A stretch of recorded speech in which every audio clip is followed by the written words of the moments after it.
See, our minds have become messed up, and they're now filled with pollution.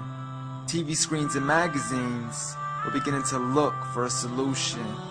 Plastic surgery, diets and pills, but still not seeing any form of improvement. We stacked up all these dollar bills, but still not sure what to do with them. We began to chase women and fornication to the point our girls don't even know whose baby she's carrying.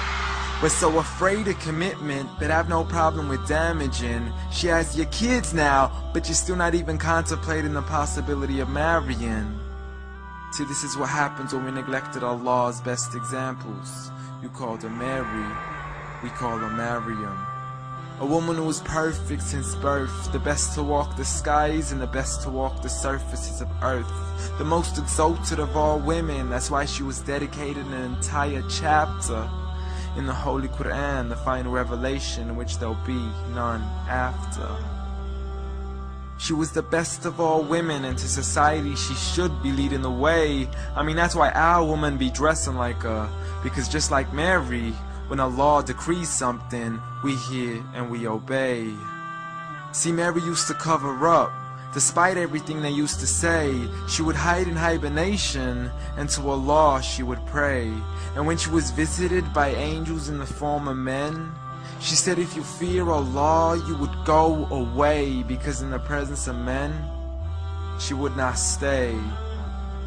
But anyways, today we're taught to be against segregation before in support of all forms of liberation. To free yourself from the clothes that only lead to your degradation. Why do you gotta cover your face for? We gotta see your identification. But little do they know her identity's right there. A woman who fears Allah and commits to her religious obligations.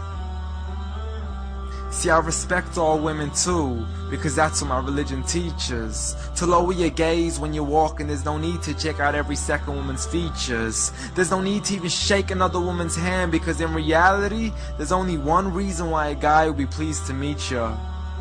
And you could go ahead and deny it, but don't blame me for stating the obvious. When the pornographic industry is worth billions, you still don't see where the problem is? Sex is embedded into society to the point we'll exploit it to merely sell a car.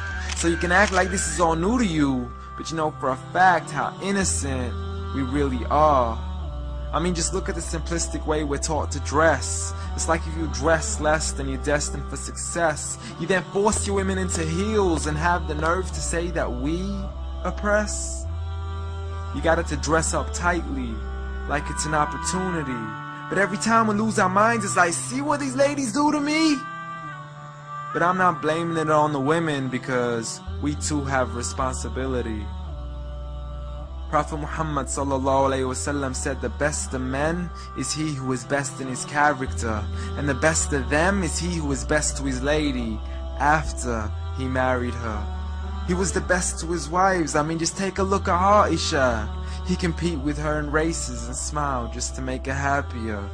So when you do marry, do so with the intention of paradise is where you plan to carry her. But before you plan to carry her to the altar, maybe you should alter your decision. Because if the only reason you're marrying her is for the outside, then realize you're going to be locked inside of a prison. For that reason, Prophet Muhammad ﷺ said, marry for 4: beauty, family, status, but most importantly her religion. Because a woman without religion is a woman who could do with a bit of extra wisdom. We're meant to grow old together, mercifully, so we can be protected under Allah's supervision.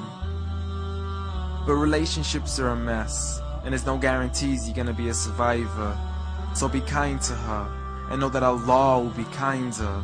Be a man who stands in front, but also a man who can stand beside her.